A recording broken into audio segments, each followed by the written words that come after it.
following announcement has been paid for by the New World Order.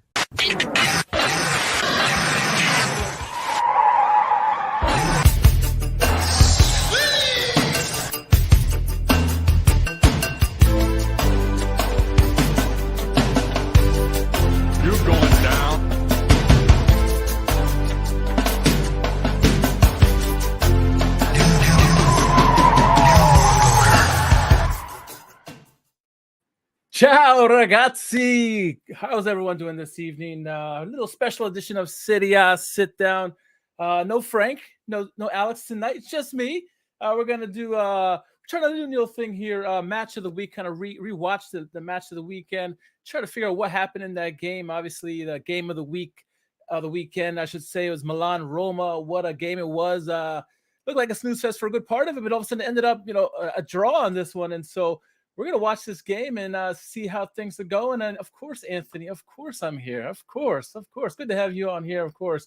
Let's just go ahead and get the game going right away. But before we get to the game, look at the lineups real quick. For Roma, Abraham up top with Dybala and Zaniolo. You got the midfield of Zalewski on the left, Pellegrini, Cristante in the middle with Celik on the right. And then you got a back three of Ibanez, Smalling, and Mancini. Obviously, Rui Patricio in goal. On the flip side, looking at the home squad here, obviously Olivier Giroud leads the line with Rafa Leao, Brahim Diaz, and Alexis Salamakers. Midfield pivots of Tonali and Benacer with the back four, a custom back four of Teo Hernandez, Fakayo Tamore, Pierre Colullo, and Davide Calabria with, of course, Ciprian Tatarasano in goal. No Mike Magnon until at least mid-February, excuse me. So, let me go ahead and get the game going on, and we'll start talking about Calcio as it is. All right, there we go. Got the game going in my earpiece here. Hopefully you can hear it. And we're going to go. There, we're off. We are off now. All right, interesting game, no doubt about it. A lot of crazy results this weekend for sure. It's just... a lot of the midweek. The midweek was obviously very exciting. A lot of crazy things happening there. But this weekend, not too many big games, but we wanted to see how these teams would do, right? Anthony says we completely got too relaxed, squandered the lead's last 5-10 minutes. Yeah, absolutely. And I kind of predicted this. I knew this was going to happen where Milan were going to, that's what they do. They come out very good. They play well, score some goals, give up a late goal, and then it's hold on to your seats, right? And see what happens. In Roma, the big question mark was if they go down a goal, would they come back? They've been struggling on offense.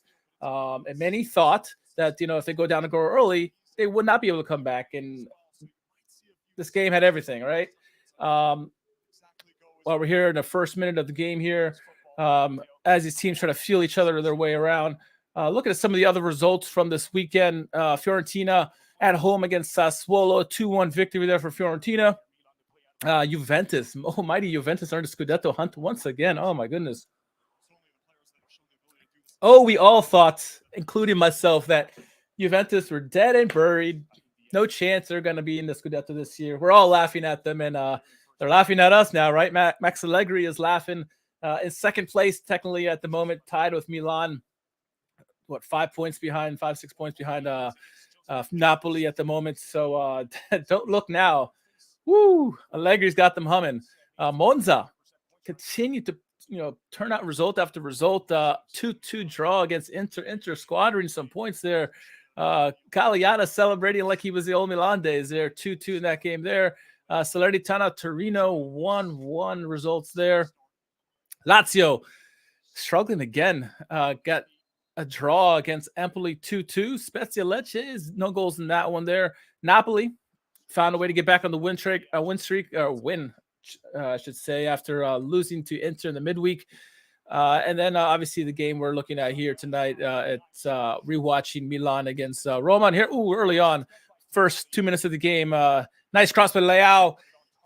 Tonali got in the way of Giroud's shot there, but early emphasis there, good tackling there. I think, Brahim Diaz did very well in the beginning of the game here. Backtracking, he had a decent game, I think, overall. SofaScore has all the ratings here for the game, and Leao has him ranked pretty bad, but Brahim Diaz, 7.4. Pretty decent game, I thought, overall.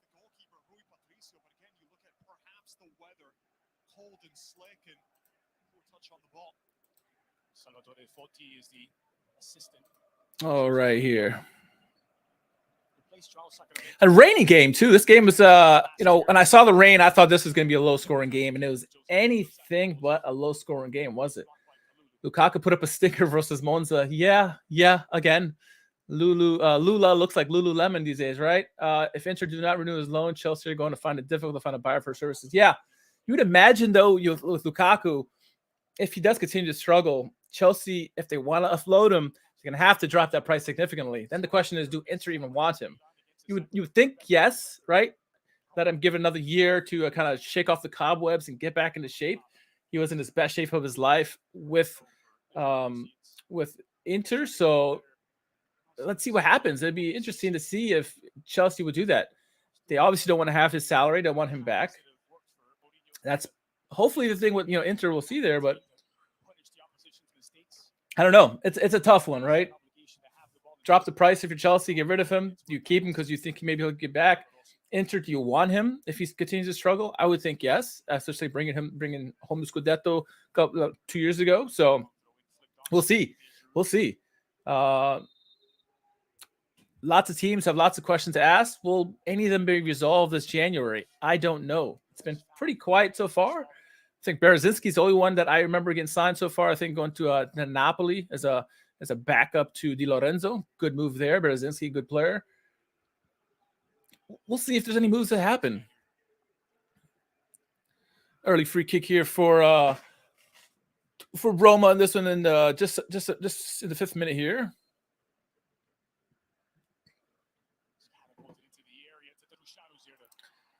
George says, I heard the Lion left the Chelsea logo after losing 0-4 today in the FA Cup. Yeah.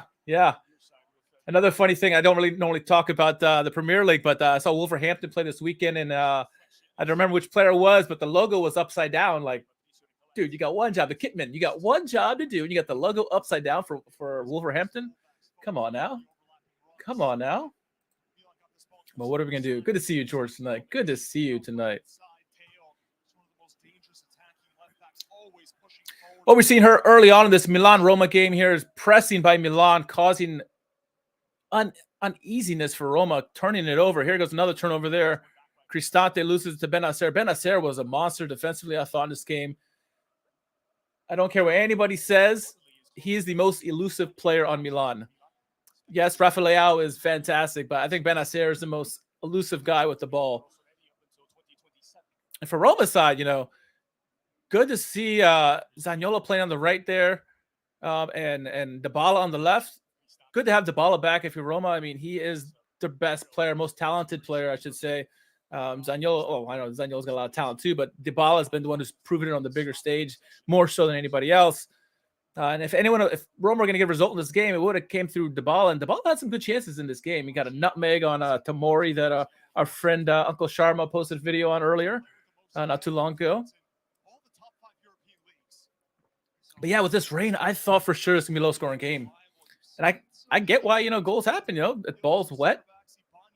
Tatarasano's in goal.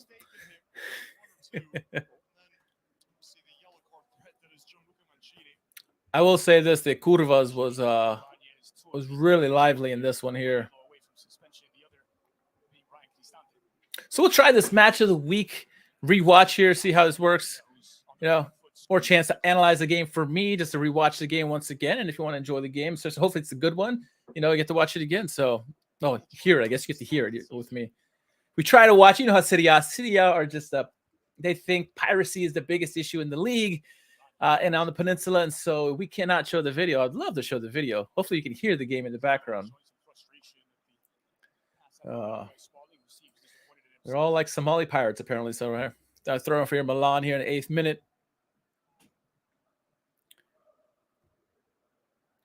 Interesting, no Mourinho on the sideline in this one. And when the way this game started, I thought, they missed Mourinho big time. But his influence was obviously evident in the game and the end result here.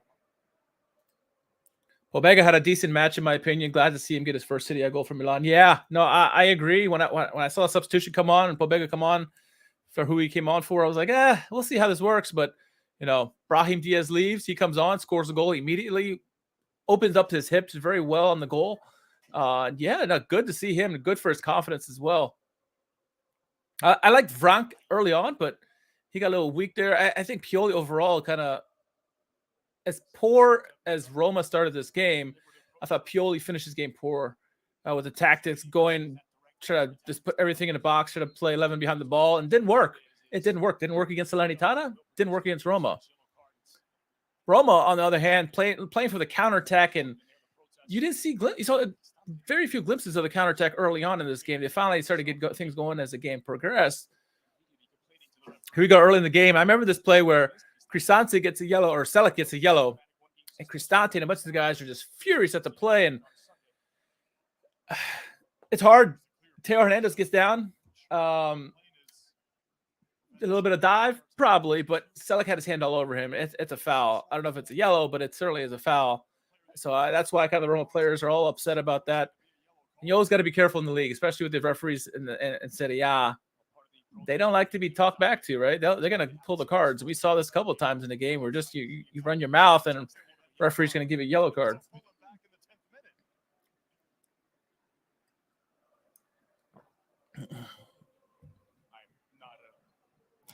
Can't tell if Rafael Leao got a haircut or just a new hairstyle here.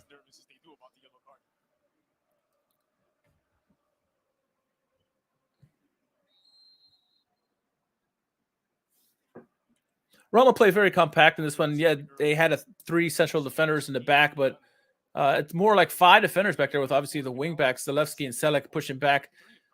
Zalewski makes sense on the left-hand side for Spinazzola. Had a little bit better on recent times playing here. And then Selleck brings more to the right-hand side than Karsdorp. Obviously, Karsdorp is probably not going to be playing with Roma again. Mourinho made it clear that, Karsdorp is not in the plans for them. He's called him out several times. And if anyone's going to move this January, it's going to be Karsdorp. I'd almost put money down on that.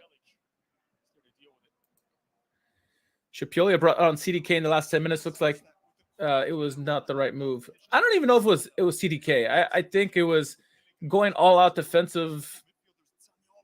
I mean, started off with Pobega, who's a defensive midfielder, right? Frank, a defensive midfielder. CDK just swapping out for Olivier Giroud at that point. But I mean, I guess you could bring another defensive midfielder there. Brought in Gabbia, also I think a little bit too early. Once you took Salamakers, see, Salamakers, maybe he was tired.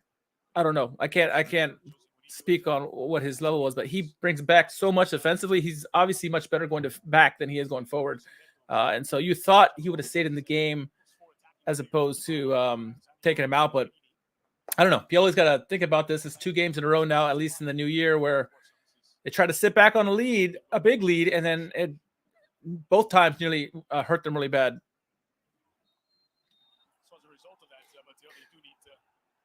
So early on in this game, I noticed Selleck was struggling against Leao. Everybody struggles against Leao, right? And I for sure thought Selleck was going to pick up a red at some point in this game, if not the first half, just because he was committing foul after foul against Leao. You have to slow him down. We saw Inter do this with Kvaratskhelia, and it worked successfully in that game. And so that's what the game plan was here. But if you got to be careful, if you pick up a yellow within the first 10 minutes of the game, you really have, as a defender, you really have to watch yourself.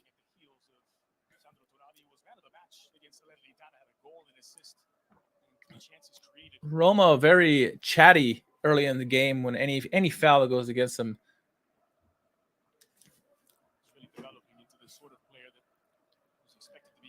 Now, my original thought was to live stream this during the game, but life happens. Got a family, not enough time, so I figured I'd do the rewatch a little bit later when everybody's asleep. So not ideal, but I get to watch the game again. I'm not going to complain.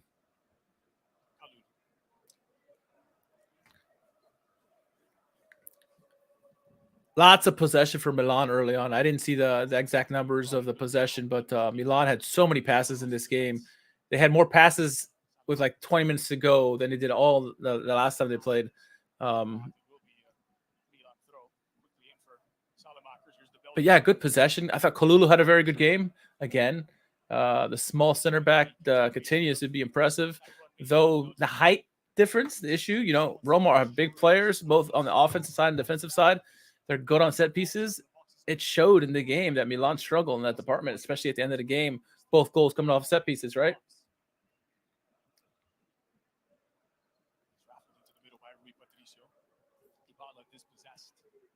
Dybala had a decent game. I thought Abraham was quiet until obviously the game, the end of the game.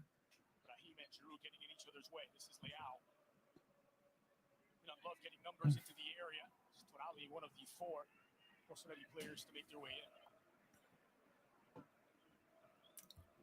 Look there at Thiago Pinto. I wish the replays had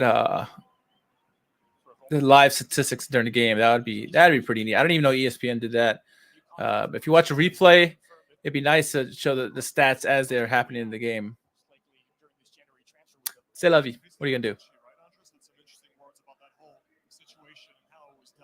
Roma often try to go down the flanks.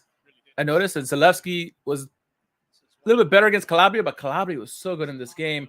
Down the right-hand side, Selic did not do much against Teo Hernandez. Teo Hernandez really continuing his form from the World Cup. Zaniolo had a pretty quiet game myself. I agree too. Let's see.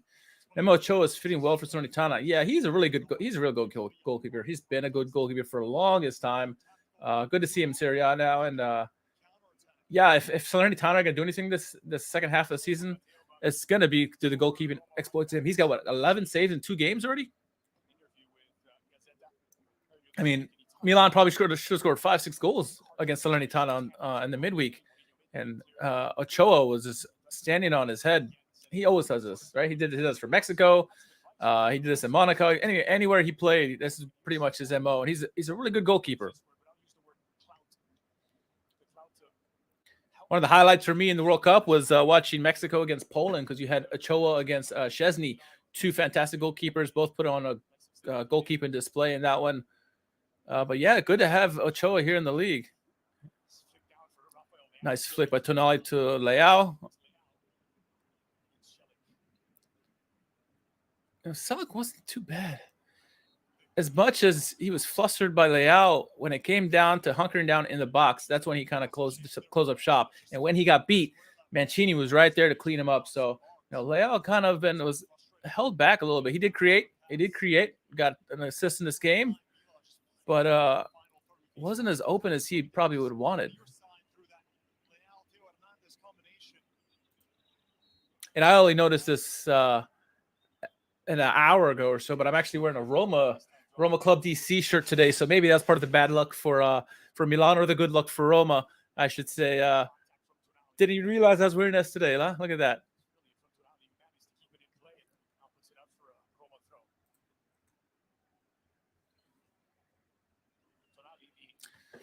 First 15 minutes of the game here, it's all Milan at the moment. Roma finally getting their first spell in Milan, and took a quarter hour just to get into it. Cristante, very quiet in this game. Zalewski had a good game. Yeah, and Dybala. I agree about that. I agree.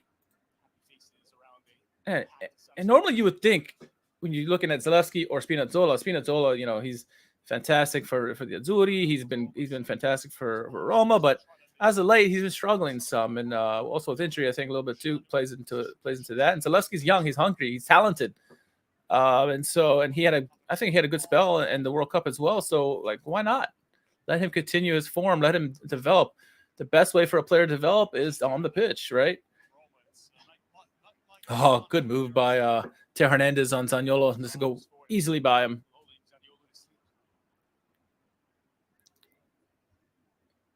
You could tell Milan want to go down the left-hand side, and obviously it's Teo and Leao, but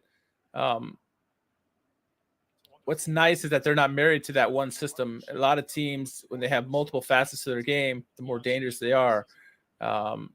Inter, when they're playing well, they're multifaceted, right? They can play any way. They can play hitch on a counterattack. They can hold possession. But when they struggle, it shows. And same thing with Juventus. When Juventus were struggling, they just play one way.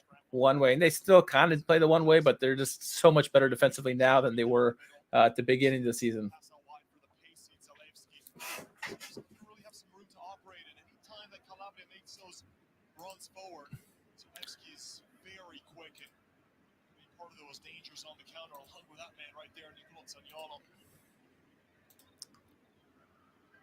Let's see if I can look at the results midweek while I watch the game too. Two things at once. Two birds, one stone here.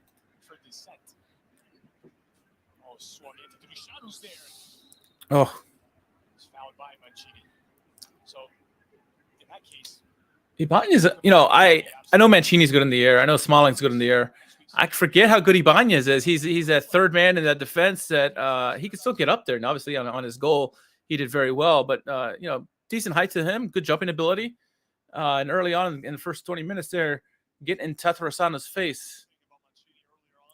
All right, so we talk about Milan nearly blowing it against Salernitana in the midweek.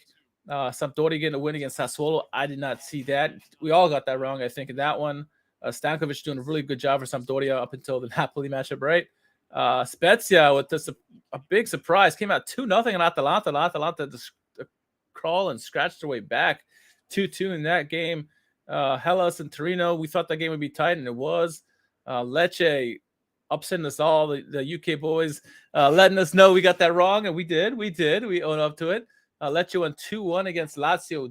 Did not see that at all. Roma won a close one against Bologna, 1-0. Juve again getting it done against Cremonese. Monza Fiorentina, we call that draw there. Inter Napoli, that was the result right there, 1-0. I want to say Frankie would call that, or somebody. I think Frank called that game. I'm not positive there. And then Udinese Empoli. So, yeah, the current standings are.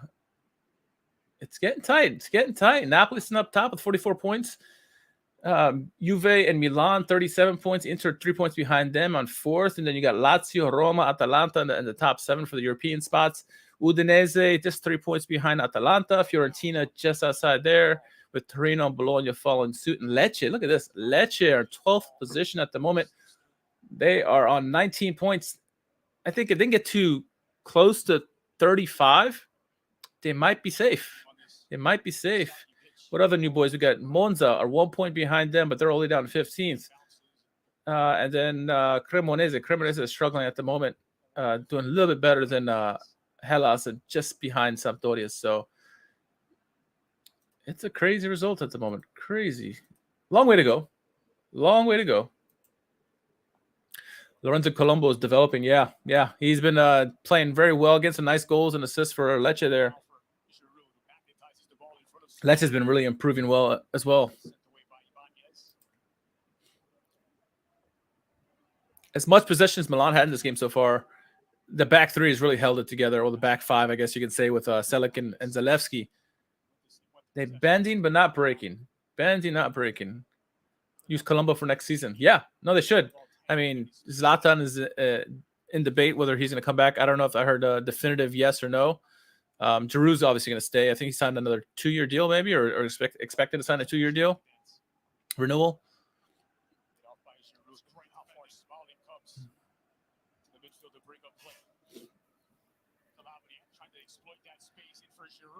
You see how well Roma is playing, that you start to see Leao come out of his shell and kind of play more of a roaming position, where he started out on the left, and then here in the 21st minute, he shifted into the middle and kind of shifted over to the right. He's just trying to find free space, and it's difficult. And Roma, to their credit, did a really good job in this game of watching where Leao was, depending where he was on the pitch, and making sure one of the big three was on him, along with some Pellegrini and Cristante helping out defensively.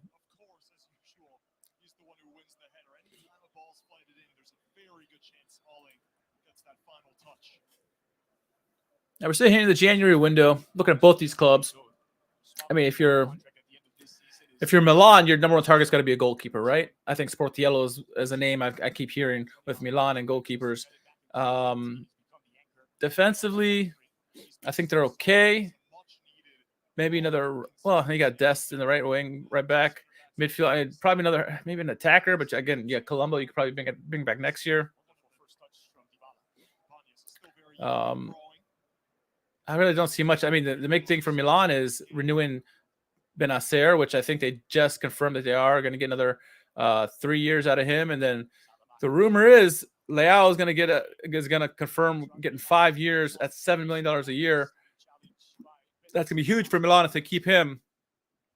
But that's their main goal, I think. Get a goalkeeper and get those renewals in, and then whatever else is left, anybody else they can find, great. As for Roma, you got Tammy Abraham, you got Belotti up top, but do you need another striker? Maybe. Do you get a backup for Dybala and or Zaniolo? Maybe, yeah. You got Shomorodov in attack, you got Belotti in attack, but that's great by Mancini there. Leao is one of his marauding runs here in the 23rd minute, slaloming through players, and Mancini just got it. Outpaces Cristante.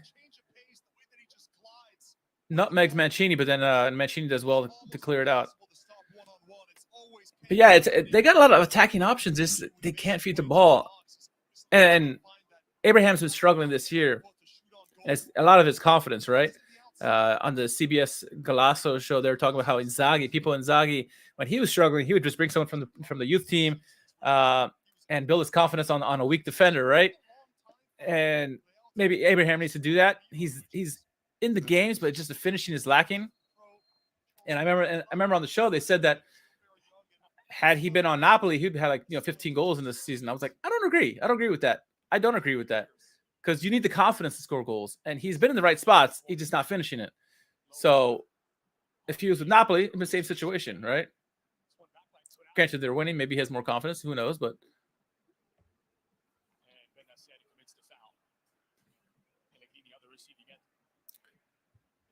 Pellegrini had an interesting game. I don't know if it was good or bad. I think it was just It was an okay game for Pellegrini.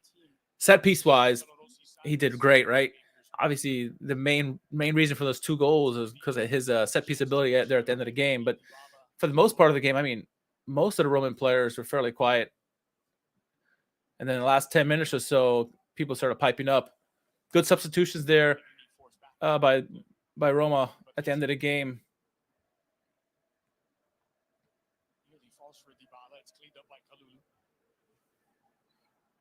Tonali had a decent game, I think, or I thought.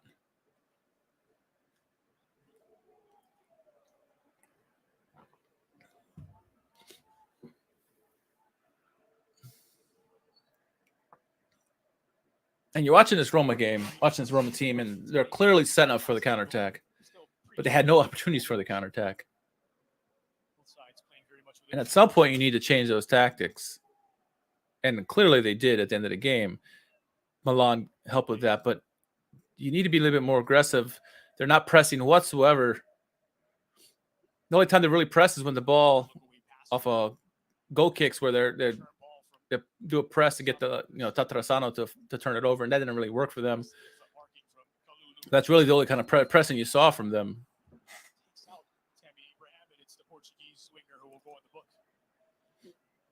Silly yellow card there for Leao.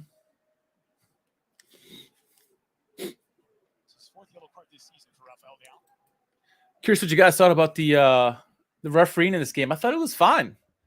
I didn't really look online to see if people were complaining or not, but I thought it was fine. Didn't miss too many things. Needs to be more consistent, I think. But other than that, I think it was okay. No red flags for me in terms of missed calls or. Who's alongside Zlatan Ibrahimovic. Two of the attacking weapons absent today for Stefano Pioli. Abraham against the world. Waiting for help to arrive. Good weight off there by Abraham with two guys on him.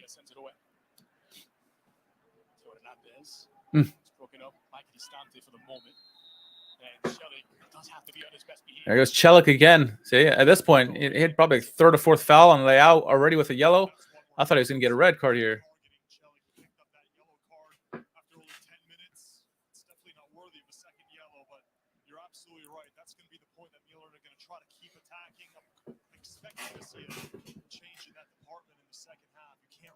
Having a fullback marking Leao, who's already picked up a yellow card with still another half to go. There won't be Karsdorp. Nope, that's come in to replace. That's pretty obvious now. Put some music in the background here so I can listen to it. Salamakers. Calabria. Tatarasano, what do I say about this guy? I think he needs to go at the end of the season. Yeah, I mean, He reminds me a lot of Dida, by Dida. Dida obviously was a Champions League winner and World Cup winner and all that stuff. But Dida had his faults. Dida struggled, wasn't great with the ball, made some errors. Tatarasano is similar, right? Tatarasano is not as good, obviously, but same thing. It's hard. You can't talk bad about him because he come up big when they needed him, right? I mean, huge penalty kick saves, right? He had a penalty kick save against Liverpool last year in the Champions League. Did in the Derby as well last year. He made some, his big play last year was part of the reason why they won the Scudetto, right? Magnon got injured and he came in and did some good work. And he's done decently so far. But yes, I think, if Milan are still where they're at, by the time Magnon comes back, I'd be surprised because Tatarasano has not been playing as well this year as he did last year. And I agree. As good a servant as he's been with the club, he probably has to go unless he takes a massive pay cut and says, hey, I just want to be here. We saw Abbiati kind of do the same thing towards the end of his career. He kind of just went back in the pecking order and said, I just want to be here, and eventually became part of the establishment. But yeah, I think I can't talk bad about Tatarasano because he's done so good for the club, but he's not a quality backup goalkeeper. He's not. Ooh, there's a goal there. Kalulu in the 30th minute there, off a corner kick.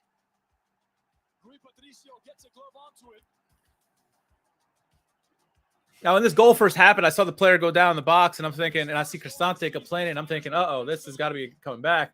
But you watch the replay, and it really was a Milan player that goes down. Kalulu does really well to lose Ibanez or whoever it was that was guarding him.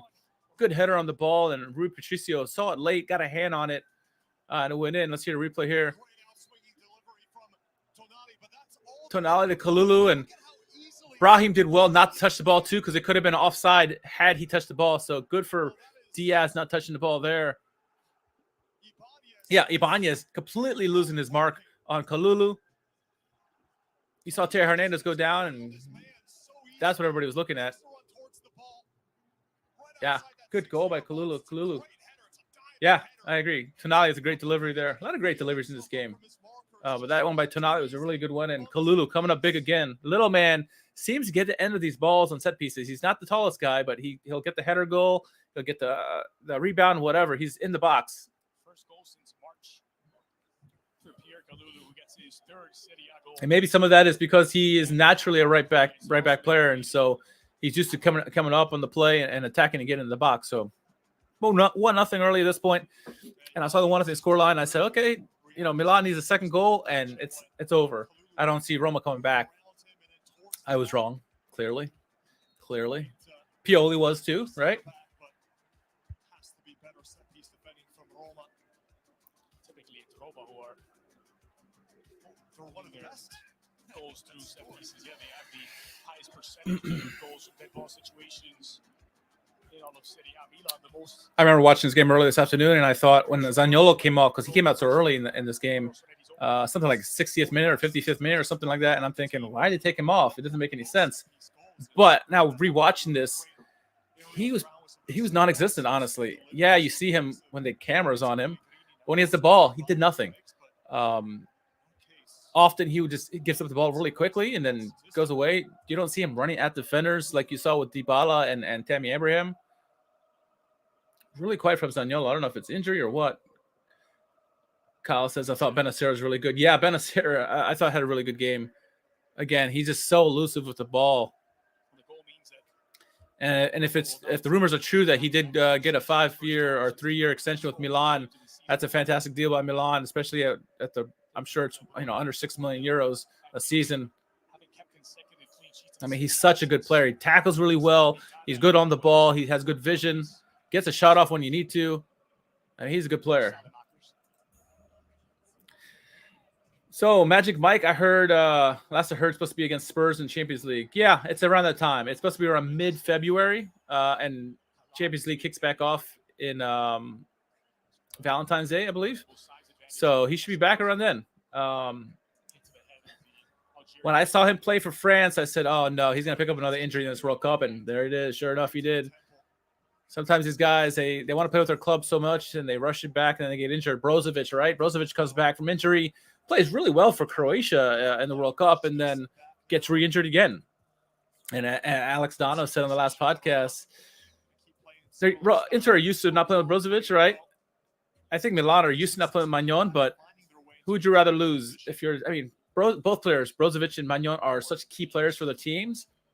But I think, Milan struggle more without Magnon because Magnon makes the big save when they need to. Inter have so much talent in the midfield, and then they got a good goalkeeper now, Onana, right? Onana played really well the last couple of games, especially in that game against Napoli. Glad to see he's finally getting the consistent start there, and Handanovic is finally seated out of the way. Benacer has been our most consistent player, constantly giving quality performances. Yeah. I think he and Tonali have been like 1-2 in that department. And when one of them struggles, the other one kind of picks up the game. But yeah, Benacer has been fantastic, I think. Good plays. Zaniolo to Abraham. There's a Dybala nutmeg on Tomori there. He should have shot it. I don't know how he didn't get a shot off on here. 33rd minute, Dybala nutmeg and Tomori. Should have got a shot off and goal there. Let's see the replay here. Good back heel by Tammy Abraham. There you go. Nutmeg. Should have shot it. Should have shot it there. See? One extra touch and Calabria came in and closed up shop. That's probably confidence right there. A fully confident Dybala would have taken that shot one time. He needed an extra touch to kind of sure himself up, see where the opening was, and by that time, Calabria came in and closed up shop. And that's a lot of what we've seen with Tammy Abraham as well. Oh, good interception by Tomori. Abraham taking one too many touches. Maybe both these players or all the Roma attack need to call the youth squad, the Primavera for Roma. I don't know, though. They're really good, so maybe not. Cameos in the semifinals and final. Zaniolo with the foul on Teo Hernandez there. Speaking of World Cup final, Teo Hernandez really picked up where he left off. I know Teo dives a lot, right? But my biggest thing with him is he's always like complaining, asking for the fouls. Like, do one or the other. Don't do both, right? You dive and you cry about it. It looks even worse than if you just dive or you just are just crying all the time.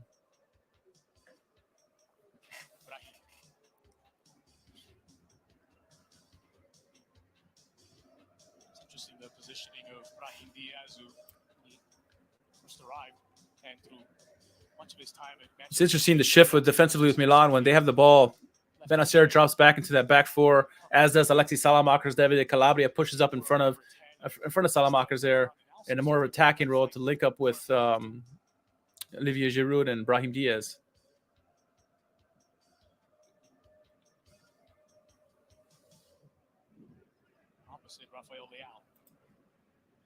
February 14, Milan versus Tottenham. There you go. That's probably when he's back. If no further setbacks happen. Well, he spotted Leao, went over to the right. This is Rafael Leao. Good move by Leao, just gliding through the defense of Roma. Just took on 5 players. Gives it to Brahim here on the left, or Teo, excuse me.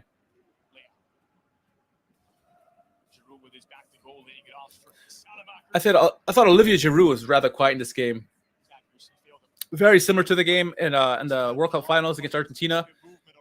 Pretty quiet, good hold up ball, but I mean, just missing to end a couple plays there. Obviously, Tonali in the first delivery from Leao early in the game, where Tonali got in the way of Giroud, and then maybe 1 or 2 other opportunities in this game, but fairly quiet for Olivier Giroud. I thought between he and Tammy Abraham was the more involved, even though he did nothing until the end of the game. But Tammy Abraham was running at guys, going for the balls, dropping deep to get that extra play. Salamakers was polarizing to me. Had some really good plays. Had some typical Salamaker plays, right? Salsicha maker, as Milan Weekly Podcast likes to say. A head-scratchy player. At times, he's brilliant, right? He scores in Champions League. And then other times, you're like, what the heck are you doing? How are you a player? Absolutely. Another corner kick here for Tonali. Was this the one where Teo Hernandez is running around like a madman? Yeah, here it is. So Zaniolo here, 38th minute. Zaniolo and Teo going at it in the before the kick here, and they're just messing around. But after the referee lets him go, Teo Hernandez runs around, just trying to lose Zaniolo. He's obviously just a decoy, but Zaniolo's running everywhere with him.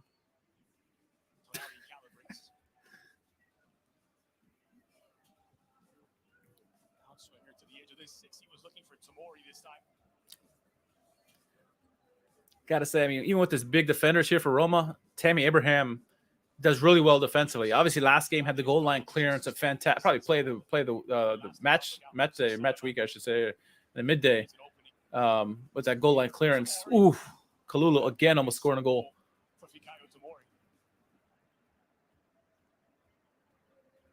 But that's more a prototypical classic number 9, right? You see Olivier Giroud do this a lot too. Helps out defensively. Zlatan when he's in there. They just showed Zlatan. He does the same thing. These strikers are not only supposed to be in the attack, scoring goals, holding the ball up, but defensively, you're typically a big body when you're at number 9 and helping out defensively when you can.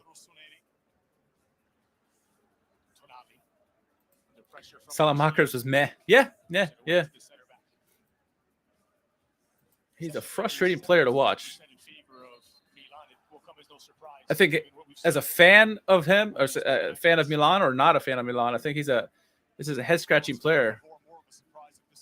He's probably the king of the nutmegs, right? Always nutmegging guys, and then he misses a simple pass from like 2 feet away. I mean, he did brilliantly on Pellegrini to kind of set up lay out with the bicycle attempt.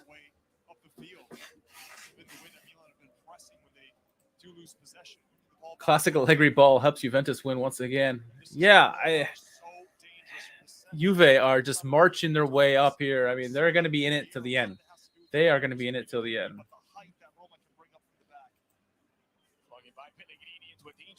Dangerous cross there by Pellegrini. I forgot about that one. I mean, sometimes as a set piece taker, you just got to get in the dangerous area, right? You don't always hit your target, but you get in the dangerous area, you make the defense squirm, panic. That's a good cross in there, and Lorenzo Pellegrini does brilliantly at that.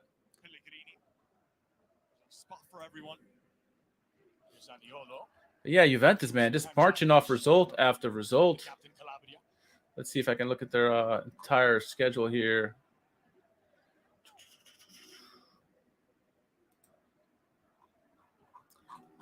Where is the schedule? Fixtures and results. Here we go. All right, so what match day are we in? All right, so let's see. Look at the last results. What are they, like 6-7 wins in a row now? So beat Udinese, obviously, this weekend. Beat Cremonese in the midweek. Beat Lazio in November 13th, 3-0 there. Beat Hellas Verona 1-0.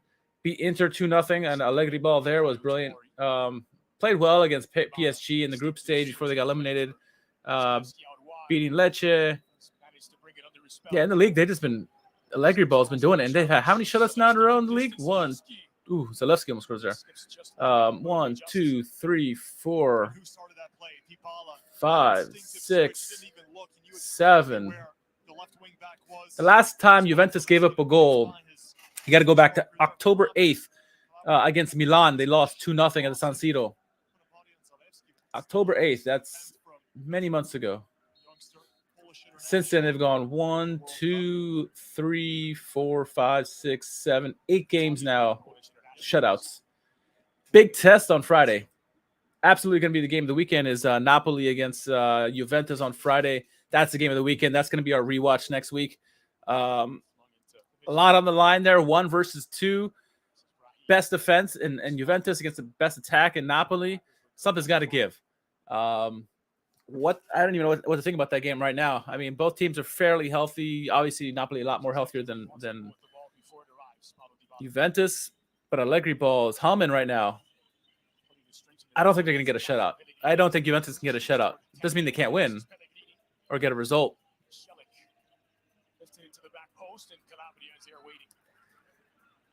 Good no-nonsense clearance by Calabria, but should be a fun game.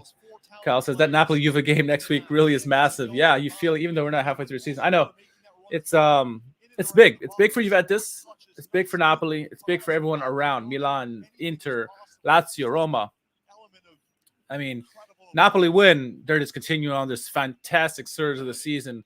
If they lose, though, Juventus all of a sudden are within 2 points or something of them. That would make Milan happy and make Inter happy, and Lazio and Roma. If it's a draw, it probably doesn't hurt Napoli or Juventus at that point. A draw is probably likely in the game like that, but you never know. You never know. Where is the game in Juve or in Torino or in Napoli?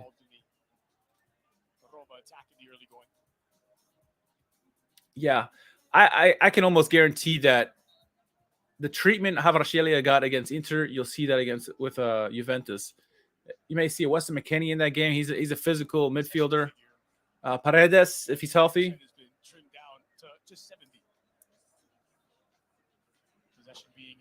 It's probably not a game for the youngsters. It's going to be a tactical game where Allegri is going to try to close up Kvaratskhelia, obviously. Probably have to put an eye on Politano as well if he starts, or whomever between him and Lozano. Limit Osimhen's ability and hoping that Zielinski, Anguissa, and Lobotka or whomever, Elmas, whoever comes in, doesn't kill them off. I mean, that's the thing about Napoli is that they don't just have two, three guys. They got a bunch of guys. Anybody on their team can kill you. But if anyone's going to stop them, I mean, Inter just gave us the formula, right? Nobody was able to do that, not even Milan. And Inter go ahead and completely beat him to death, and it worked. So you're going to see that again from Juventus, and you probably see it against Milan when they play again, and probably see it against Roma. It's in Naples. Oh, okay. All right. I mean, it doesn't really matter for Napoli. Napoli are good home and away. Juve are probably better at home with a home crowd there behind their back. So being in Naples, advantage Napoli that they didn't have it already, right? It's gonna be a good game though. Good game. I can't wait for that game. Yeah, Napoli Juve Friday, first game of the weekend. It's also another game where everybody else, Inter, Milan, Lazio, Roma, everybody else, they can watch and know when they see the results, they know what they have to do, right? If it was the last game of the weekend, like a 2:45 Eastern time on a Sunday, you don't know. But it's just the first game, you can watch and know your result. Roma Fiorentina Saturday, yeah, that's gonna be a huge game too. Fiorentina, has struggled to start off this second half so far. Roma's been good, right? They got a win in a difficult game against Bologna with the first game that without Mihailovic. And then obviously getting the draw against Milan. Fiorentina is struggling so far. I'm going to have to leave work early this Friday. Hey, do what I do. Just say you have an appointment with Dr. Ibrahimovic, and you got to leave by lunchtime. It works.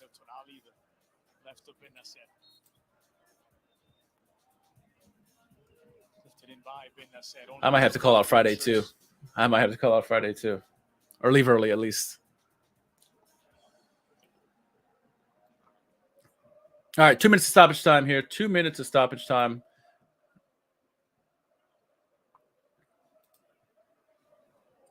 Frank Kessie was untouchable when it came to the starting lineup for Stefano Pioli in Milan last season. He featured prominently. His departure is really 30 seconds left here in the first half. Is close to extending his contract with the Rossoneri. Yeah, it's a different look, right? Because you don't have that defensive, hard-nosed presence of Kessie, but what you do gain is a player. They're talking about here on telecast, Andres Cordero and Matteo Bonetti did a really great job again. But Kessie, how he was pretty much a fixture in the starting lineup for Milan, and it allowed Benacer and Tonali kind of develop slowly because they both kind of like alternated between. Kessie would always start, and those two would kind of flip back and forth.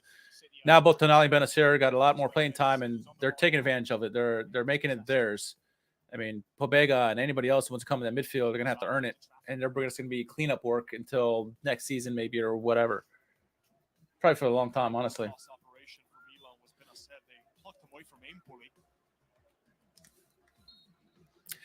And there's the whistle for halftime. Let's see what Paramount Plus is if they go to the show. I don't think they're going to go to the show. If not in chances by Milan, but the corner kick delivered from Tonali to Pierre Kalou.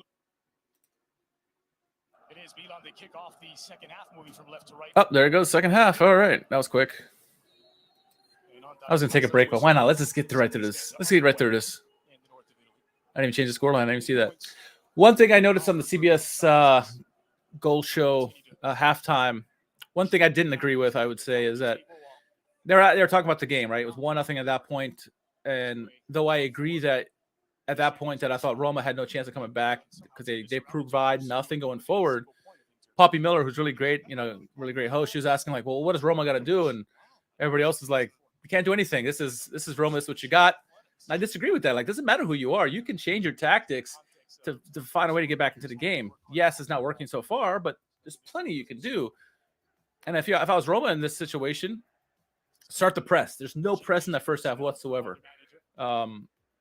Which they obviously did was start looking at Zaniolo. Zaniolo was very ineffective in that first half. He was the first guy to come off. And that was ended up being a good move.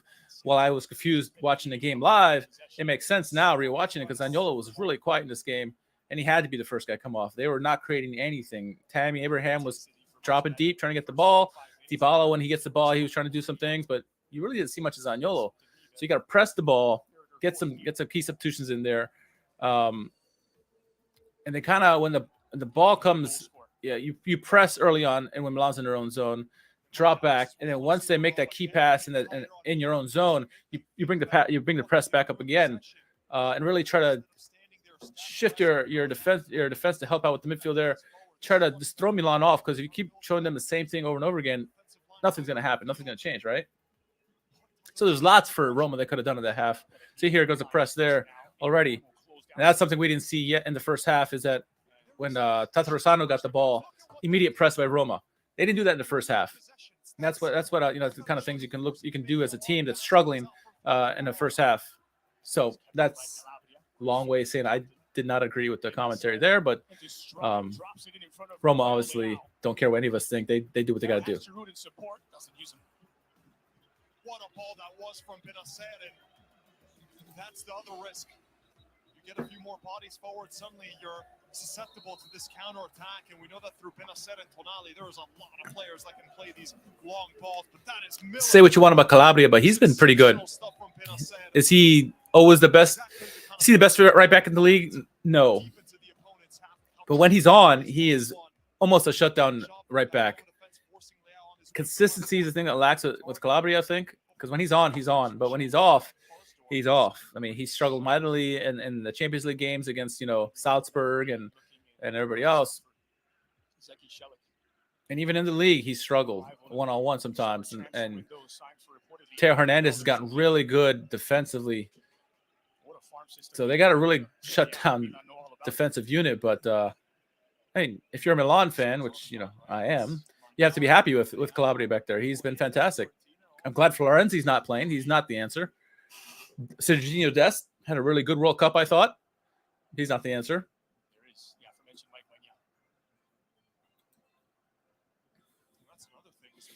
Roma gained confidence as the match progressed in later minutes. Yeah, absolutely.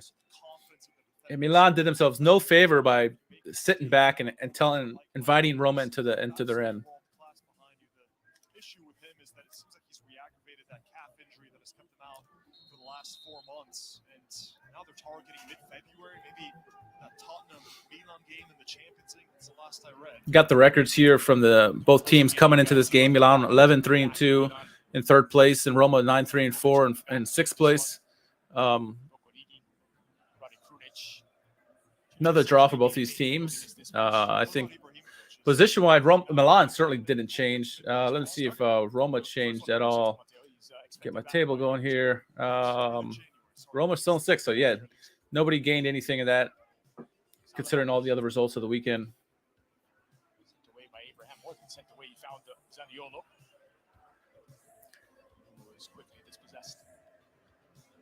Another big thing too that Milan did well in the first half is when they lost the ball, they regained it very quickly. A la Barcelona back in the tiki-taka days with Pep Guardiola. They lose the ball within like 5 seconds, they got the ball back. And we saw that in the first half with Milan. Second half, Roma started doing a little bit of that. When they lost the ball, immediate press to try to dispel the ball. And they were more successful in the second half because of that.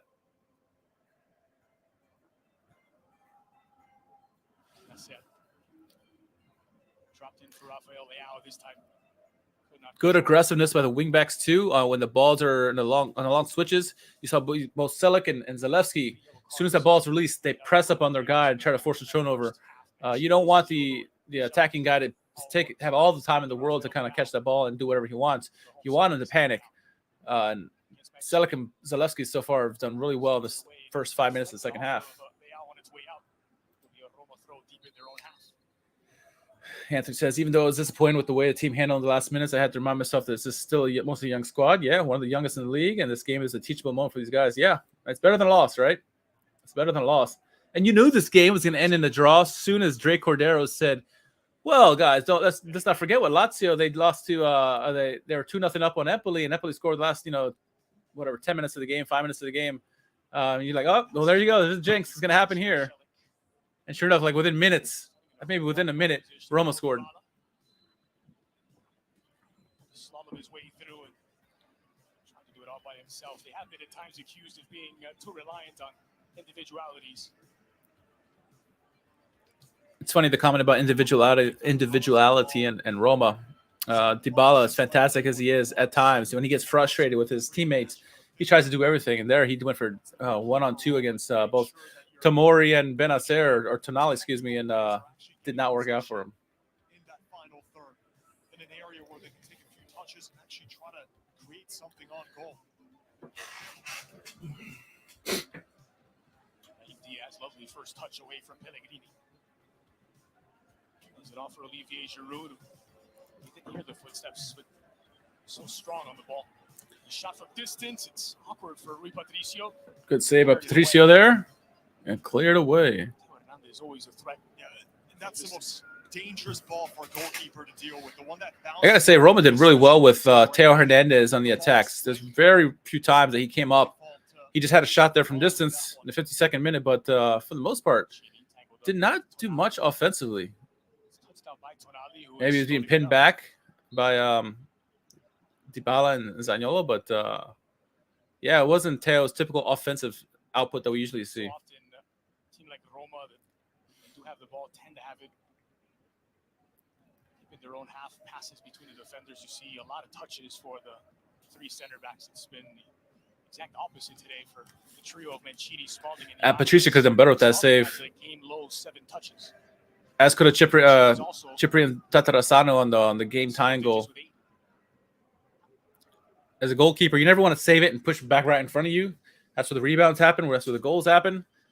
You see the best goalkeepers in the world, when they come at them, they find a way to get it out to the corner flags.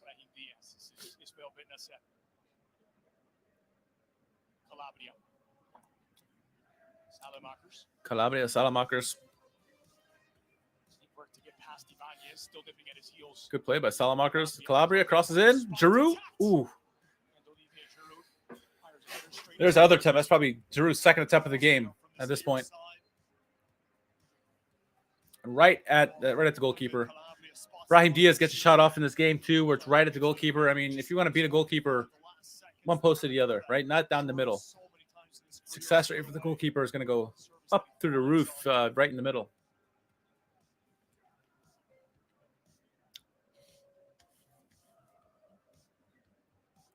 What a moment for him at the World Cup. Thierry Henry, France's most decorated goal scorer at the international level. What an honor that was for Giroud. Not to go off of Calcio here, but anybody hear the news about the U.S. men's national team going after Zinedine Zidane for manager? Of course, Jesus said no. His reason was he doesn't know the language and doesn't want to move. Fair. I give the U.S. men's national team balls for going after him, but there's no way that was ever happening. Come on. No way that's ever happening. Not to say that he's the manager who could save him. He's not. But that was never going to happen. He wants a France job, and Didier Deschamps only has so much time left. You'd imagine maybe the Euros would be his last hurrah, maybe. Who knows? The previous manager was there for 14 years for France. Anyway, Back to Calcio. Shelley.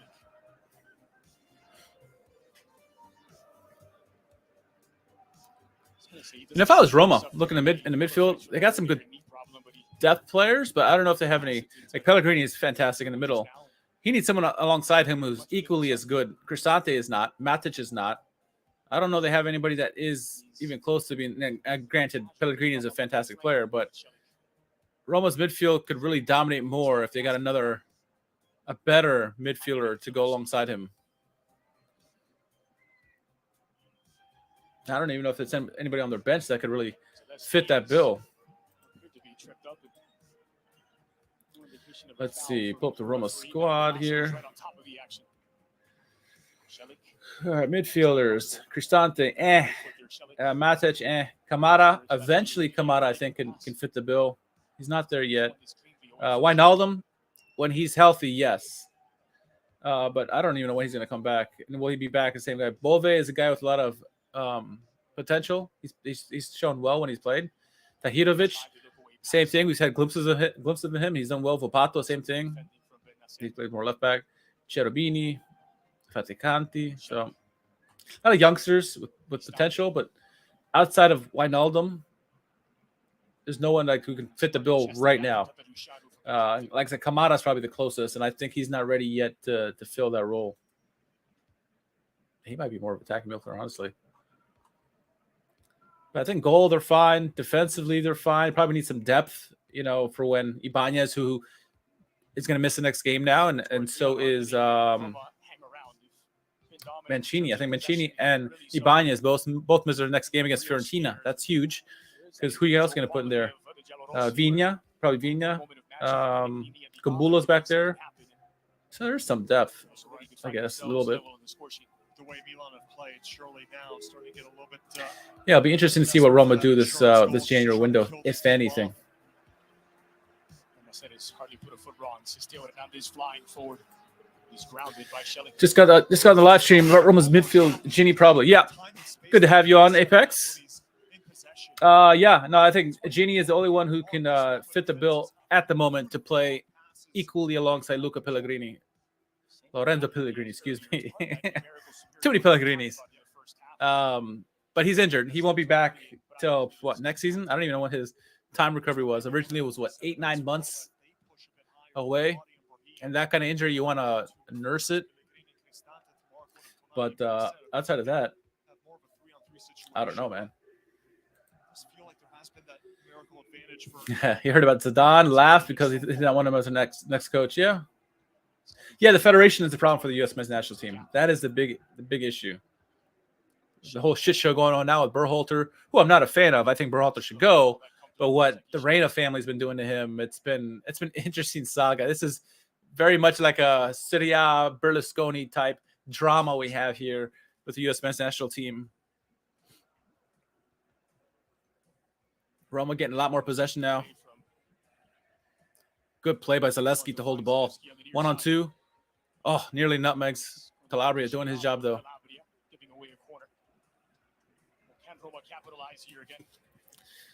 So, I'm sure you guys, those who watch Calabria enough, know that when he's very good at the poke, right? He watches the defender or the attacker, and right before they make their move, he does that toe poke and dispossesses them, right? And gets the ball, and it works almost every time. Zalewski, though, was reading that all game long, and he was finding ways around it. Now, Calabria is good enough where he can catch back up and still get the ball back with another poke, but that's his move. He waits for the attacker to come on, and he toe pokes him just before they make their move, and he's usually very successful. But when he misses, he's open, and this is what happens when the players who beat him down his right-hand side is he goes for the toe poke, and he misses, and then it's off to the races because he's in a position where his feet are stuck in a position not to run, and the guy's gone, and he can't catch up to him. So, I mean, that's the one downside of Calabria, I would say. Don't get me started on the drama. Yeah, everybody tried for Zizou. I mean, why wouldn't you try for Zizou, right? Why wouldn't you try for Zizou? But I think ultimately he's going to go to France if he's going to go to national team. He's done everything he could already for the club level, and he's only been a manager 4 seasons like that, right? He's got 3 Champions League medals. Jeez, Must be nice. Hey, sometimes you gotta be lucky too, right? Good and lucky. I think that's Zizou as a coach. He's training. I didn't even know he's training now. Okay, interesting. That's a good sign. But yeah, March and April. I mean, unless Roma are fighting for that top 4, which they should be in terms of the talent they have, that's what you bring them back. But if they're still in like a 6th position like they're right now, or 5th and 6th, and not even close to being 4th, you rest them. You rest them. We saw what happened in the past when they brought Zaniolo back too early, right? He got re-injured. You don't want that with Wijnaldum because he could be that X factor next season in that midfield alongside Pellegrini. Always bending away from Rui Patricio's goal. He's got a decent shot from distance for Diaz. It's the second time that he's attempted one. Nice run up the middle. In Apex, don't worry. I'm going to keep this about Calcio. I'm not going to talk about England. I saw some of the results for you guys lately, so I'm just going to keep it on the Calcio. Making that diagonal run like a winger, getting inside to maybe shoot on target, or in that case, playing a near assist. It's not uncommon. It was Brahim Diaz, rather. Brahim Diaz with the yellow card there. He's tripped up. It's Nasser who commits the foul. 100th Serie appearance for Milan. It's Nasser who's the. So this is the point of the game, the second half, where Roma is starting to turn to play. It's no longer Milan just dominating possession. Roma's getting into the play, aggressive on the ball, pressing at the right time, getting fouls against them from Milan. Really frustrated today, Abraham. It's not really much of his doing. He hasn't had a chance on target, but just hasn't been able to get the ball. So often when he has had a few touches, it's been so many yards away from being able to have a shot. There's Matic warming up. Kamara. El Shaarawy. El Shaarawy, I thought it was decent when he came in. Started in the win over Bologna.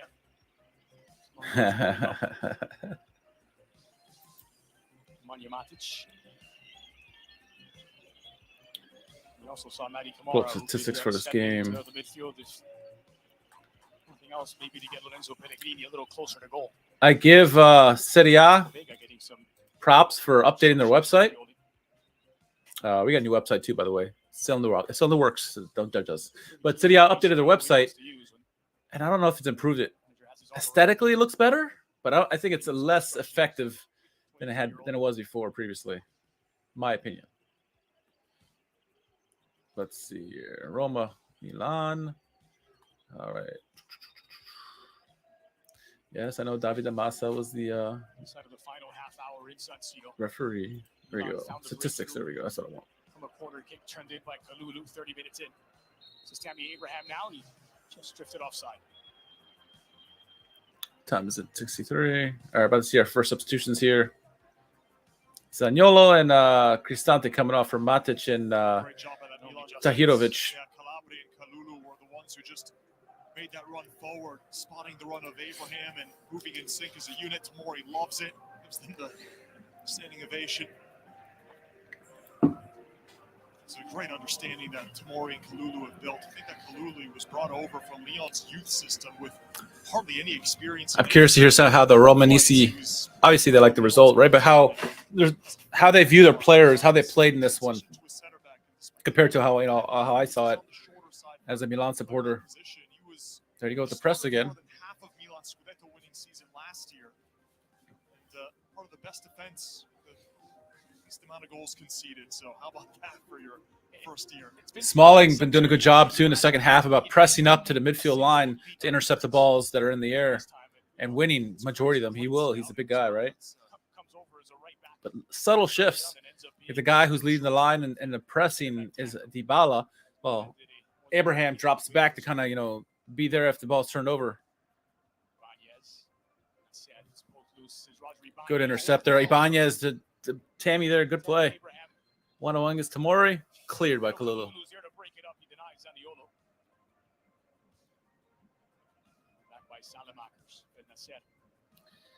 Such an interesting pairing between Tomori and Kalulu.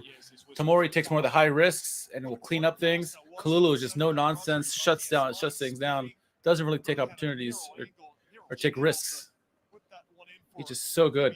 That's all it takes. It's only a 1-goal And then in this game, you obviously got the two wrecking balls in Ibanez and Mancini on either side of Smalling. And Smalling, who's just been staying back when he has to, cleaning up shop, but then the second half adjusting, moving up and intercepting those balls that they get played in the midfield, which Roma needed because obviously they were getting beaten in the midfield, and add another body in there to kind of disrupt things, which is what Smalling's been doing really well.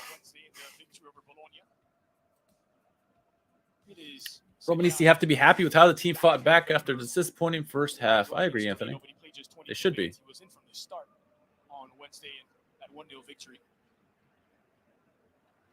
Matic turns it over on his Matic's first touch, turnover. Al-Sharawi. No, Zalewski.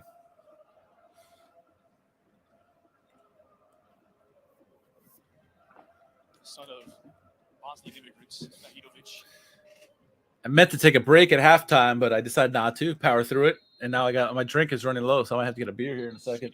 Swedish international.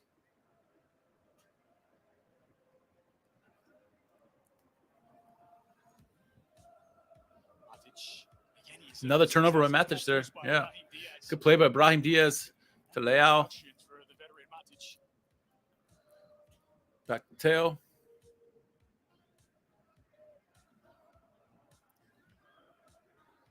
And here, this is, I don't know if this is Pioli or this is Milan with the lead, but playing a lot slower on the left-hand side. The rest of the team seems to be passing pretty quickly, but the left-hand side between Teo, Leao, and Brahim, they're passing very slow, very nonchalantly. And it's allowing Roma to shut them down quickly. And Roma, to their credit, are double teaming on the right-hand side where Salamakers and Calabria are playing.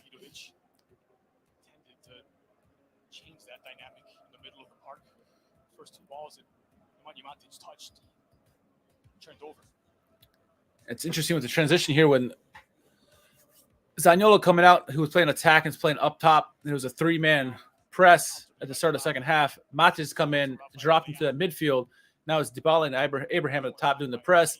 Matic kind of drops back now and it's helping solidify the midfield here. And Gary back on the ball, passes wide over to Dybala. Dybala drawing a foul. See? Roma slowly getting their way back into this game.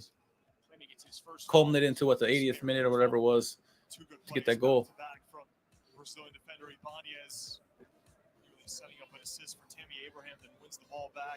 What other games we got this weekend? What other games we got? Yeah, that is a rash challenge from Tamori. Nowhere near the ball, and he just whacks that right leg of Dybala. Takes his feet out from under it. All right, let's see. Match day 18. Napoli Juve on Friday, like I said. Monza Cremonese, Lecce Milan, Inter Hellas, Sassuolo Lazio, Torino Spezia, Udinese Bologna, Atalanta Salernitana, Roma Fiorentina, Empoli Sampdoria. Yeah, I mean, obviously Napoli Juventus is the biggest game there, and then obviously Roma Fiorentina is going to be a big game. Good games. We will be doing a podcast on Tuesday night. Our podcast is back on Tuesday. Alex and actually, I don't know if Alex. I think Alex might be busy, but definitely Frank and I, at the very least, 8:30 p.m. Eastern time. We'll confirm on Tuesday.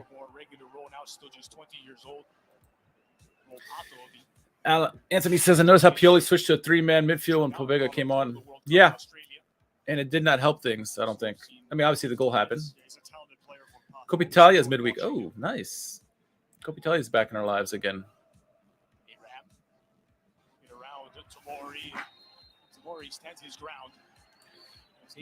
Well, let me pull up the schedule then. Here we go. All right. Oh, we got two more games in the league. We got Hellas and Cremonese. I give the edge. Oh, bottom feed. That's a relegation 6-pointer there. Hellas is going to win that game. Watch. Bologna, Atalanta. Oh, after what we saw from Spezia against Atalanta, I'm going to say a 2-2 draw in that game. Here comes Pobega now. All right, so the midweek, Coppa Italia, Inter versus Parma. Ooh, that should be an interesting game. Inter should win that game, but we'll see what Parma's, if they're up for it. That's on Tuesday. Wednesday, Milan, Torino in the Coppa Italia. That's an interesting game. That should be a tight game. Fiorentina, Sampdoria, Roma, Genoa, and that's on Thursday. And then you go to the league, back into the league on Friday. So Roma, Genoa should be straightforward for Roma, but this is different Genoa, right? Fiorentina, Sampdoria. That'll be a close game, especially Fiorentina's not been playing well lately. Milan, Torino, it's gonna be a close game. And then Inter, Parma. I think Inter win comfortably there. 25 minutes still to go. It has felt at times like there's only one team carrying the initiative. 20 minutes ago, I'm getting a beer. I'll be right back. 20 to play. Mathematically, Roma's still very much in it. It's just a one-goal deficit. Milan trying to get around Teo Hernandez. Teo is caught by Matic. Let's prompt the referee's whistle.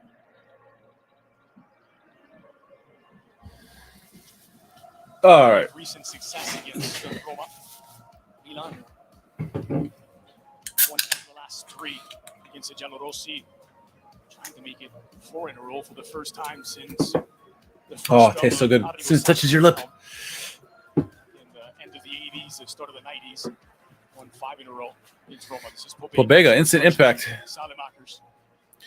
Oh, so here's the play. Salamakers chips the ball to the box, 71st minute, hits off a couple arms, screaming for penalty. Referee waved it off immediately. Good call. Good call. I'm curious who thought that was a penalty, if they thought it was a penalty. The defender who the ball initially hits, his arms are to the side, not a penalty there. It deflects off of him until it hits another Roma player. His arm was out, the guy who hit, but typically you're not going to give a penalty if it deflects off somebody and then hits you. So I think it's a good non-call. Anybody thought I was upset at that? I'm curious if any Milanisti thought that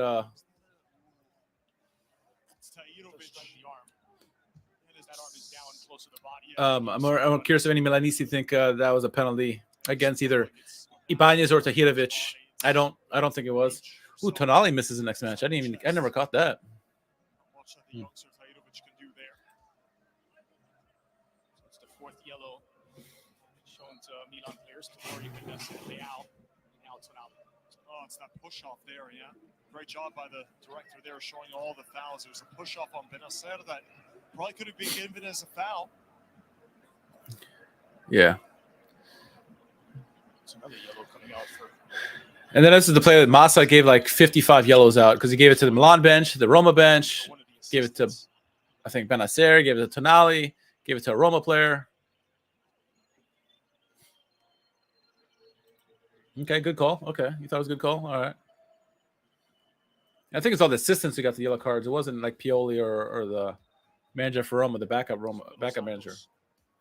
Goalkeeping coach.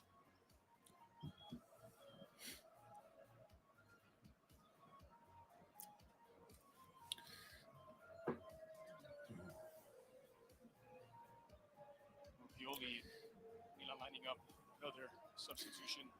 I think Pellegrini is the guy who went down for Roma in this play. The Belgian, Aster Franks.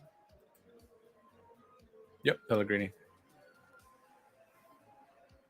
Franks has shown Benacer, who comes away with an ovation from the San Siro faithful.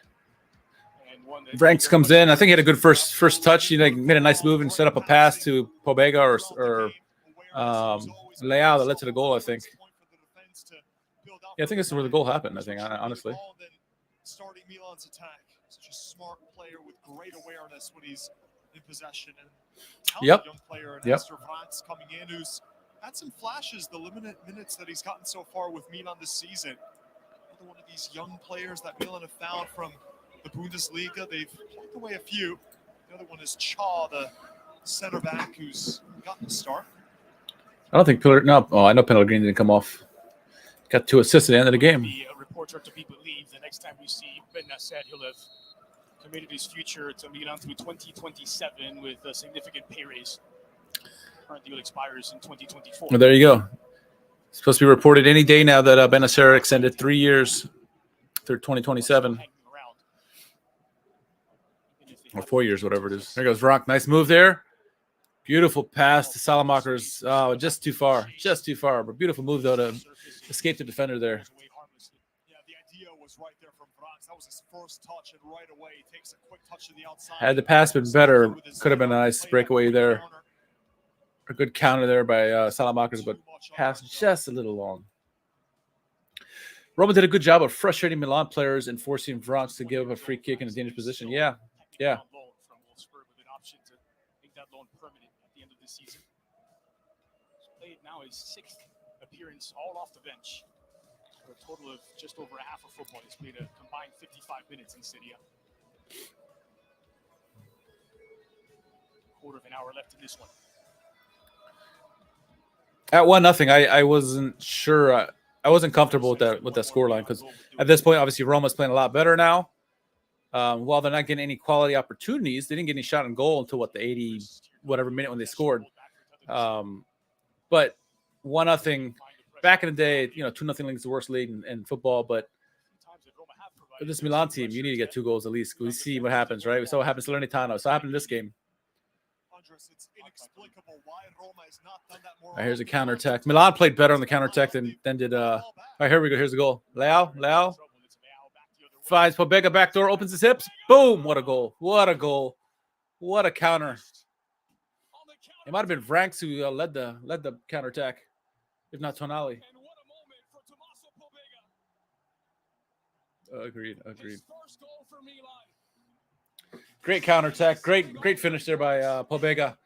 When I saw the ball come to him, I thought, oh, he's gonna mess this up. Wasn't Salamakers though, so. Perfectly weighted, considerate assist for the Portuguese winger.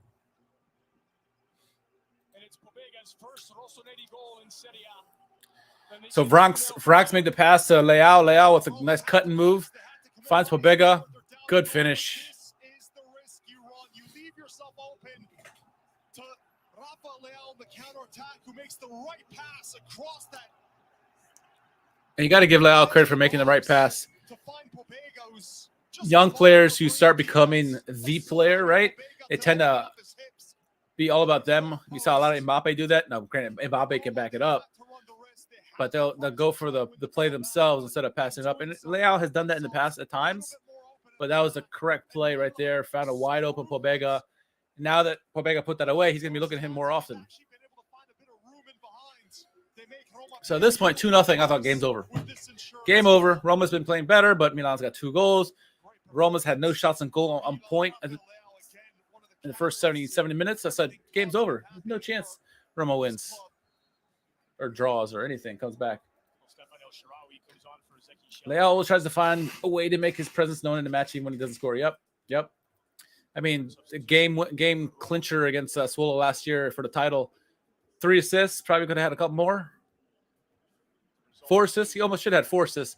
Zlatan scored a goal and it was offside or something. I forget why Zlatan's goal was taken back.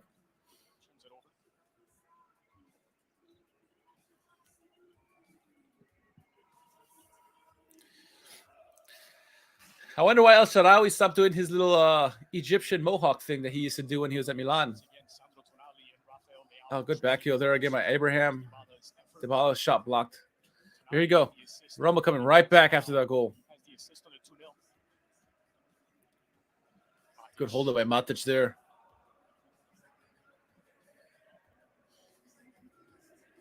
Matic doesn't have 90 minutes in him anymore, but the time that he's in there, he's actually a really good midfielder. Oh, good flick there. Oh, Dybala. Found Abraham, but he took too long. That's that confidence again. These players are so good until they get into that 6-yard box or in that box, and then they start double guessing themselves. Good spell possession by Roma here. 2 minutes straight. And a shot from distance that goes not even close.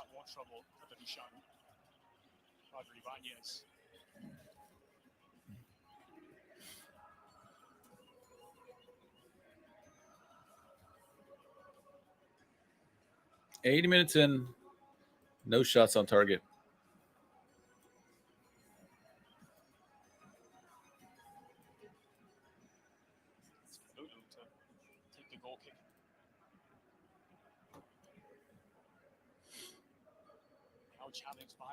There you go, Mancini pressing up in the ball in the midfield again. Good tactical switch by Roma to cause turnovers.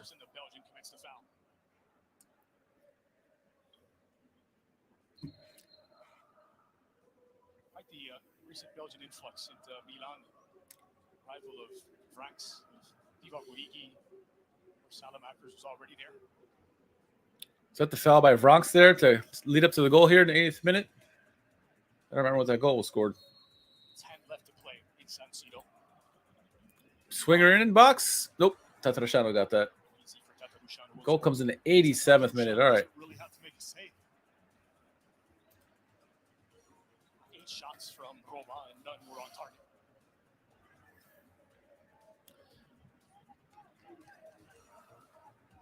Terrible turnover there by Calabria. You think of the angles that they came from. It's one thing if you turn it over as a result of pressing by the other team, but it's another when you just no one's on you. You have all the time in the world and you turn it over, right? Salamakers does a lot of that. Calabria just did it there. Switch of play there by Roma, intercepted by Teo. Good play.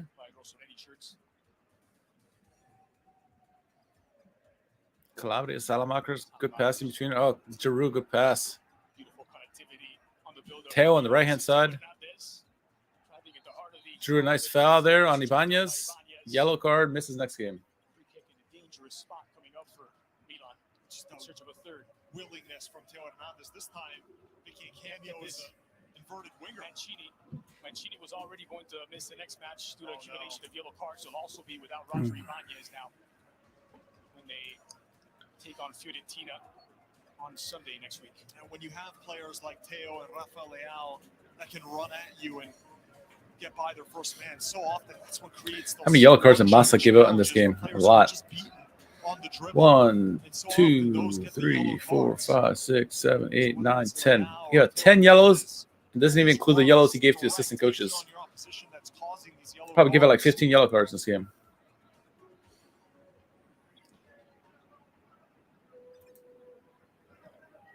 The absence of Mourinho, the Roma brain trust, searching for answers and short on time. Uh-oh. So There we go. It's not his day today. Could see. Will be good. But the audio switch. The audio switched to mine.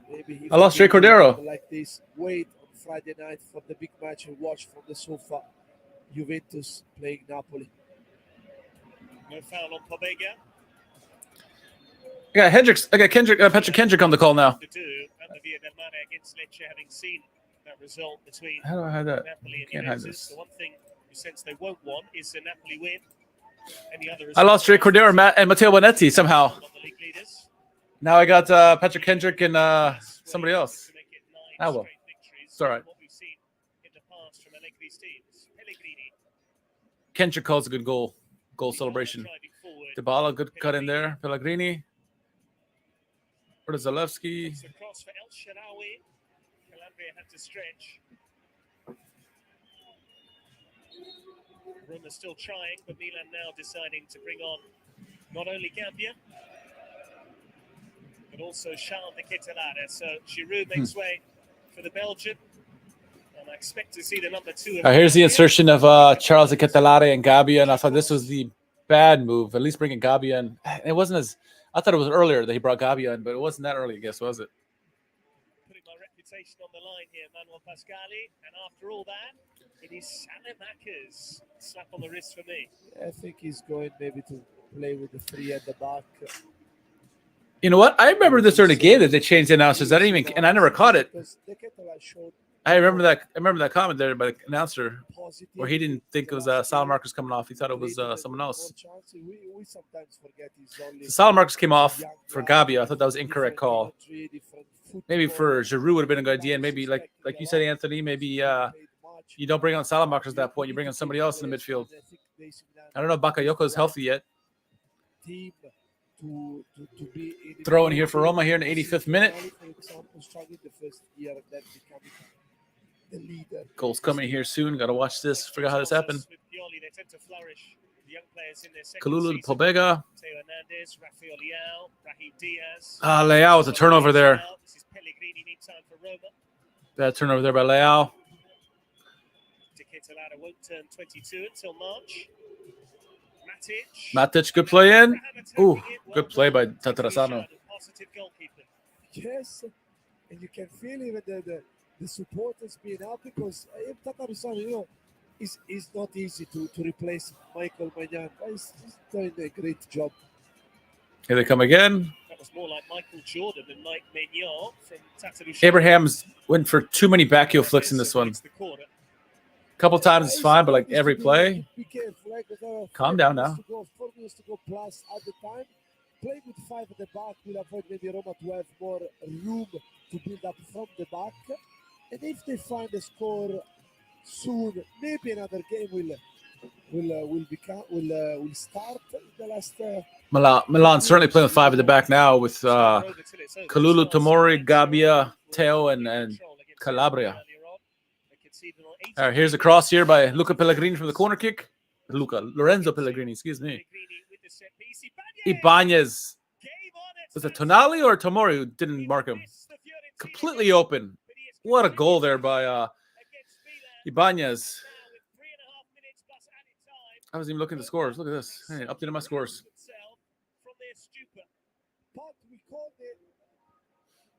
Obviously, we were talking about how good Roma is good on the set piece. Perfect outswinger, a bullet header. Who did that? Ibanez. Tonali lost him. Tomori didn't even notice him.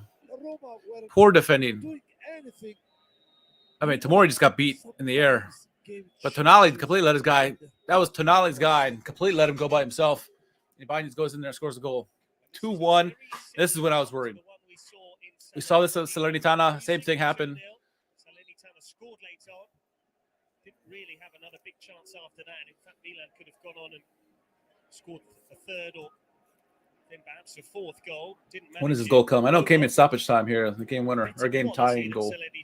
Yep, 3rd-minute stoppage time. Now worried and how infrequently his side are keeping clean sheets. Belotti is there to try and up the pressure even more.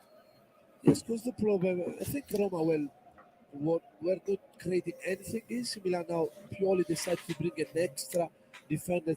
This will allow maybe Roma players to beat more from the back. Roma winning the midfield at the moment. Good passing. Quick passing. In comes the ball from Zalewski. Good clear by Gabbia. Suddenly Roma look a very different team. Matic over to Ibanez. Ibanez pressing up big time now. Tahirovic. El Shaarawy. Looks like Zalewski's moved over to the right-hand side now with Silic out. Zalewski's ball. Yes, he is. Boom. That's another reason Zalewski's so good. He can play left side or right side. 2-footed player. I think El Shaarawy attacked the back post area too early because that's the kind of ball if you comes running. Mancini comes off, Belotti comes on. Remember that. He's bringing on other strikers, Belotti, so we go with 2 up front plus Dybala.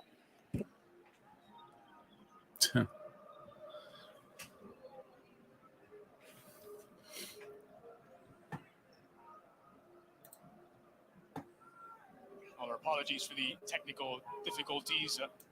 Have the audio back up now, and suddenly down the final moments of this contest, Roger Ibanez making a real game of it. Might it be too late? And there goes Jay Cordero and Matteo Bonetti coming back. I did not catch that switching back and forth between the two different European commentators and American commentators. That's funny. That's funny.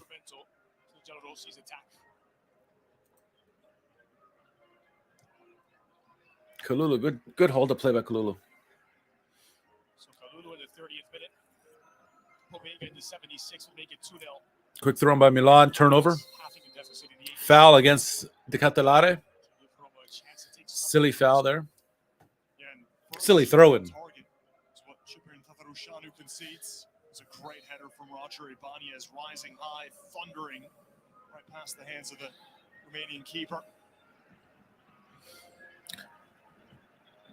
Roma playing with a lot more pace now in the second half as opposed to the first half. They're attacking now, which they didn't do in the first half. Matic get a yellow card on Pobega. Yeah, they might have been punished for it, but at some point you have to get out of your shell because they were never going to score in 1,000 years if they were going to stay all back in their own half. Of course, you run a risk anytime you open up, but that's part of the game. At some point, something needed to change, Andres. The extent to which it was a risk was Matic got Pobega twice. I can see why he got a yellow card now. 2 punches to the head. 2 slaps. 5 minutes added on a minimum 5 minutes, which means we'll play until at least the 95th. 5 minutes of stoppage time. All right.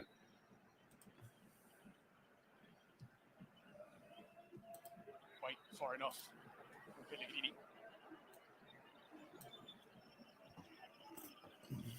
It's Pellegrini. It's now 9 of 20 Good cross goals to the from box. set pieces. Dangerous. Well, Abraham Tammy Serie misses wide. well wide. All right, 92nd minute here. Goal about game time. Goal about to happen here. I know Vronks makes a mistake. Leads to the set piece. With Gambia coming in, a lot more height, 6'3". Milan are a bit undersized in the center back department. The 5'11" Kalulu, especially now for the last. So ominous for Milan that the announcer's talking about how small the defenders are for Milan versus compared to the size that Roma bring. Right, they obviously have the defenders and the attackers, but they also have Matic, who's a big guy. Pellegrini draw another foul again.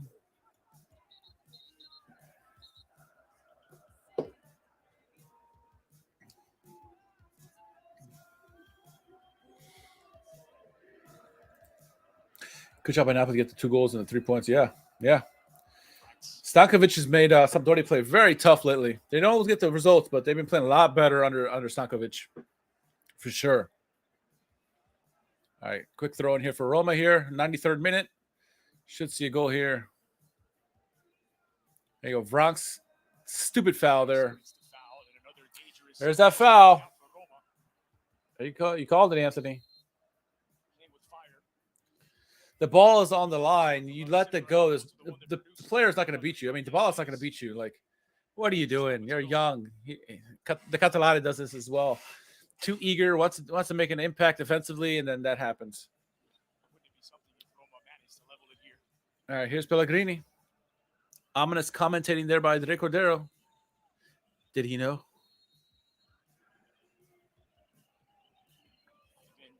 Matic, unmarked. And Abraham scores. Look at that. 2-2. They never really seemed in it. Well, they're in it now. 2 late goals. 2 set pieces. Great job by Roma there. I mean, Pellegrini with another fantastic in-swinger.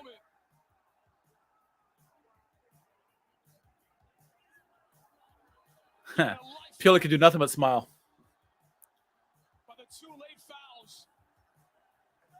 This is a big result for Roma, too. Down 2-0.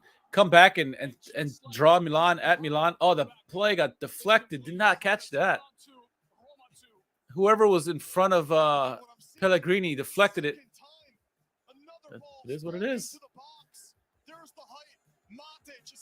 That's why he was open. So whoever was 10 yards away from Pellegrini deflected the ball. It went higher than he was. Matic should have never been open like he was. Great job by him to head it. Tatarusanu makes a save, but he saves right in front of his goal, and Tammy Abraham by himself puts it away. What a play. Terrible for Milan. Great if you're Romanisti. Yeah. Pioli's got to be like kicking himself. I mean, that's 2 games down the road, and he's done this in the first half as well, where they go too defensive too early, and it costs them almost every time, or it gets close to costing them every time. Granted, him, Magnon, maybe it wouldn't have happened, but it doesn't matter. You can't say what if. This is what it is. They have Tatarusanu at the moment. They're going into a show way too early, and then the goals happen. Crosses into the box. It's such a danger with Roma. They're just so devastating in the air. So there's the game. I mean, I don't even need to watch the rest of the game. It ends 2-2. I watched the last 2 minutes just to do it. Suffering the same fate. Not so much as a shot on target from Roma for the first 80 seconds. But Roma doing a wonderful job. Oh, good play by Dybala. Roma doing a wonderful job to adjust at halftime, whether Mourinho's there or not. And they figured out a way to put more press on Milan, change it up slightly tactically. You know, Zaniolo was one of the first names to come off, and he had to. He wasn't doing anything. Inserting Matic in there, inserting some of the guys that they brought in was huge, and it changed the way they played.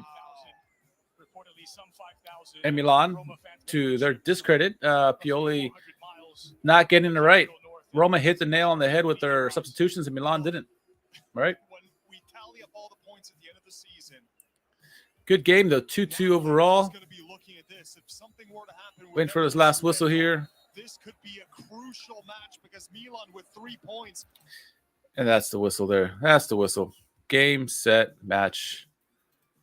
Oh, all right. What a game. 2-2. 2-2. An interesting game there.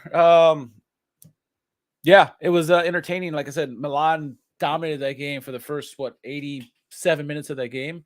Had no right to lose that game, but they did because of their own fault. And Roma, there's a lot of credit too. They adjusted at halftime, got stronger as that second half, went on, as Anthony said, and some of the others, and they eventually got the job done. It was a good performance there by Roma. Fully deserved the 2 points there, or the 1 point, I should say. As a result, Milan's still in third place. Roma's still in sixth place, but a good result. I think morally that's a great feeling for Roma because you're, again, down 2-0 on the road. Not a good result, especially if you lose that game. They found a way to come back, and it's got to be good for Roma, and hopefully they can build upon that against Fiorentina. Fiorentina is not playing too well to start the second half, and really haven't for the last, month or two. If you exclude the World Cup and outside of Amrabat, right?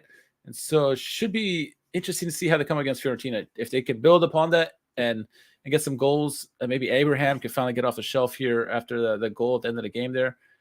Who knows? Pioli subs along with relaxed defending costs the win. Yeah, it's true. And hopefully, from Milan's side of things, they learn from this and don't go into a shell too early like they did. I think some of the substitutions they made, Salamaker's, say what you want to say about him. Unless he was completely gassed, that's the only time you take him out. Defensively, he's so much better than anything they can provide on that wing side. He's not good for going forward, but defensively, he's always going to track back. And somebody who could have helped in that situation. Vranks is young, stupid foul by him. He'll learn from that, you hope. De Catalate had a stupid foul just leading up to that. He'll learn from that, you hope. But I think just how the team plays in general, whether it's Pioli's instructions or the team, because they had a 2-0 lead. Going too defensively, why change what's not working? If it ain't broke, don't fix it, right? And teams often do this, and they let the other team come in it. And teams, all they need is a little bit of momentum, a little bit of confidence, and then they can switch the play like that. And once the momentum switches, it's hard to stop it. And so Milan should learn from this. Hopefully, we'll see. But we'll see how Milan comes back against Torino and see how Roma comes out against when they play their game. I don't know. They played Genoa, I think, midweek in the Coppa Italia. So we'll see. But nonetheless, I'm going to get out of here. It's getting late. It's almost 11 o'clock my time, East Coast time here. Late rewatch. Hopefully you enjoyed it. I certainly did because I got to rewatch the game. Next Sunday, I'll do it again. Same time. We'll watch, most likely, almost guarantee it's going to be Napoli and Juventus. We'll see how that result ends up on Friday, but we're going to watch it again Sunday night, so join us for that. And our podcast this Tuesday night, 8:30 p.m. Eastern. We'll confirm on Tuesday. Definitely going to be Frank and myself. Alex is a game time decision. I think he's out, though. I think there's some Dolphins game going on, Hurricanes game, I should say. Excuse me, bowl games and all that stuff. So, but we'll see. Maybe we have a guest. Who knows? But thank you, chat, for watching along here. Anthony, Apex, everybody, and Kyle, all of you who are watching with me tonight. There's my background music going on. I was like, what's that noise? It's my background music going off. All right. Well, for Alex, who's not here, for Frank, who's not here, and for everyone in the chat, thank you. We'll catch you on the next episode and on Tuesday. And then, enjoy.